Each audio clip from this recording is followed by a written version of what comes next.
Hello and welcome to another episode of Nothing Definitive. My name is Sam Carlson, and today I want to talk about consciousness and a theory that I've been thinking about recently.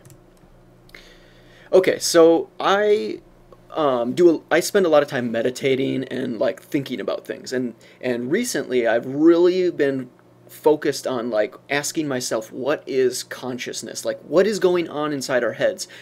Is there this separate thing that exists that's like consciousness? It's like this actual thing inside our brain that's separate from everything else? Is consciousness just, like just part of the system? It arose randomly out of just happened that it was capable of happening based on the structure of our brain. There's all kinds of crazy theories like consciousness is permeating through the universe and we're like antennas that pick it up. I don't know. There's probably tons and tons of theories, but I want to talk about one thing I've been thinking about recently, and I'm really liking it, how I'm picturing it in my mind. It seems to fit. Of course, I'm not a neuroscientist or a expert in cognitive science, so there may be things wrong with this, but so far it just seems very compelling and interesting, so I wanted to share that. Okay, so basically what I think is going on inside our brains is that consciousness, all it is a manifestation of belief.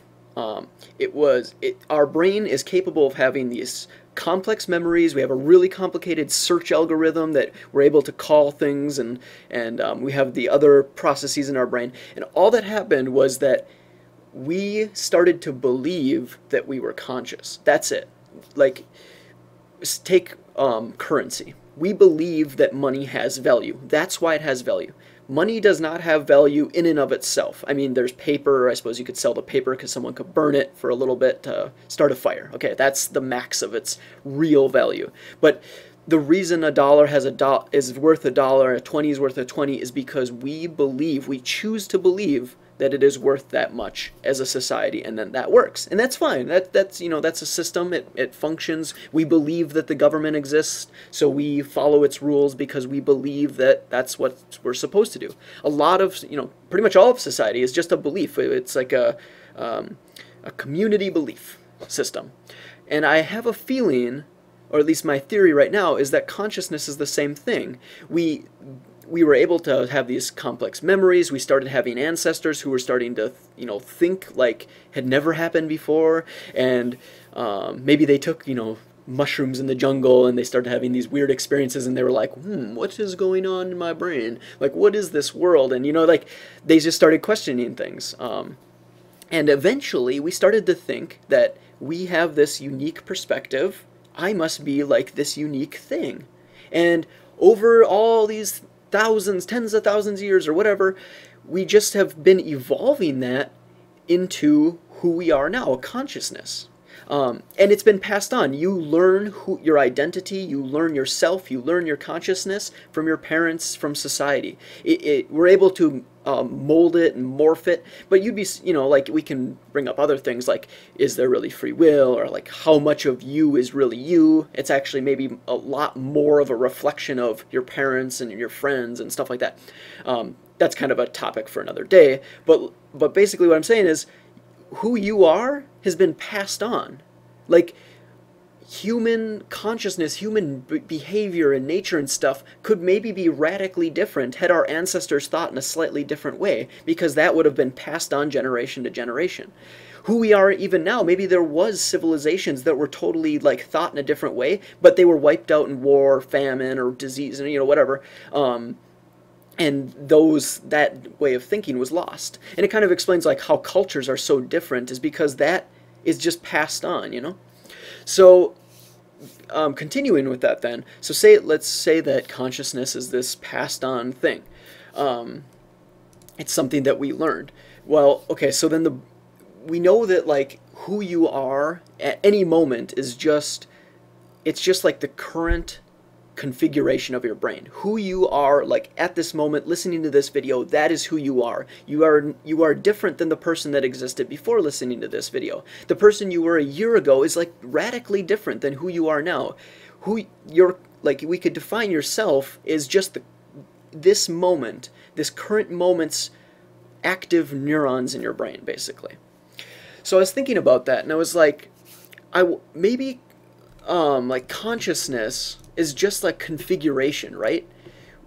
At any time, you are just this specific configuration. And I was trying to picture different, like visualize different ways. Like, you know, there's like a database, and like there's currently like highlighted like specific rows and columns. Like, or think of an Excel spreadsheet. Like different ones of those are lit up, and that's who you are at that moment. And each of those columns represent different like emotions or really fundamental pieces of your mind. Like let's just say A77 is that column is happiness, and row 77 is a specific type of happiness or something like that, or an intensity of happiness. Well, you're that, and you're C27 and D69 and E42 and F1, and that specific configuration results in certain things. Like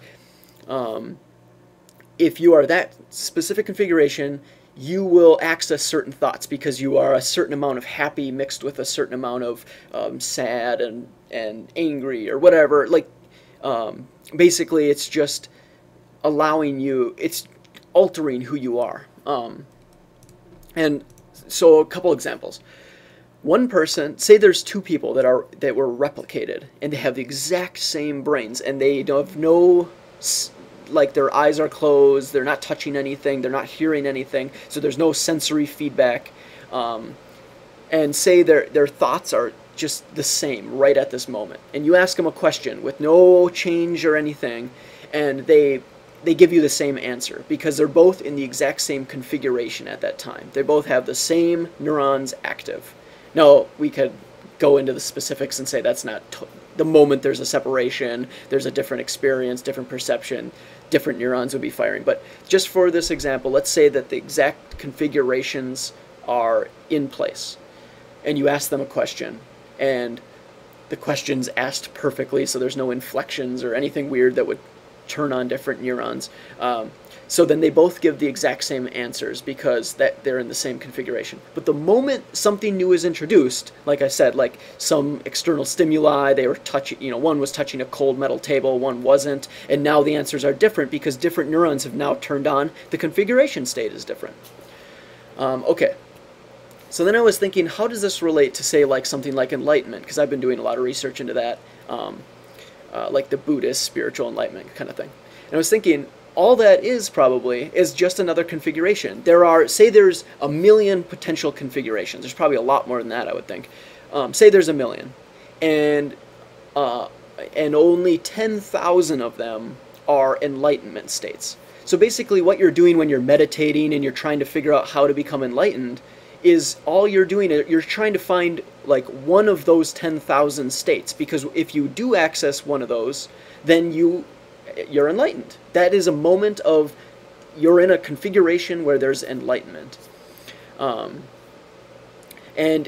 the way to get there, and I was trying to think, okay, so what does that mean? Well, first of all, that probably means that the configurations aren't static. You can't just be, like, if only 10,000 of them are enlightenment configurations, then it's probably really hard, first of all, to find them, and really hard to stay there. So you couldn't maintain it unless you were meditating a lot and figuring out how to do it. So say someone like Buddha, who supposedly, you know, is totally enlightened all the time or whatever, basically what he did was he meditated and figured out where were these configuration states and how do I stay in them? How do I recall them if I lose them?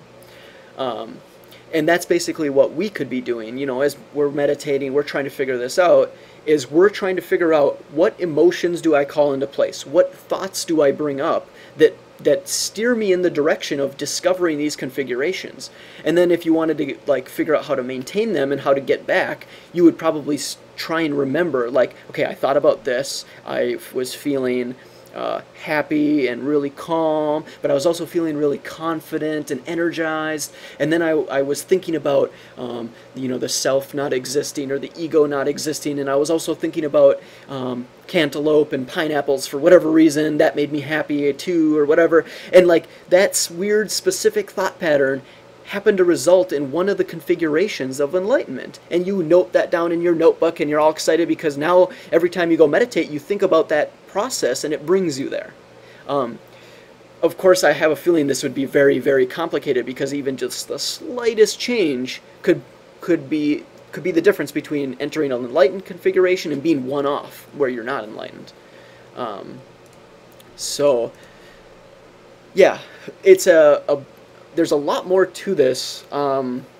I'm going to write a blog article about it, because I have a whole bunch of notes. When I was thinking, I was sitting meditating thinking about this, and I got super excited because I'm like, wow, this just seems like a cool thought, like a cool theory for it or something. So keep an eye. If you haven't visited my blog before, definitely go check it out. I publish articles like this, and I'm going to be detailing this one at some point. So that's what I wanted to talk about today. Thank you very much for listening. As always, please consider subscribing above, and see you next time.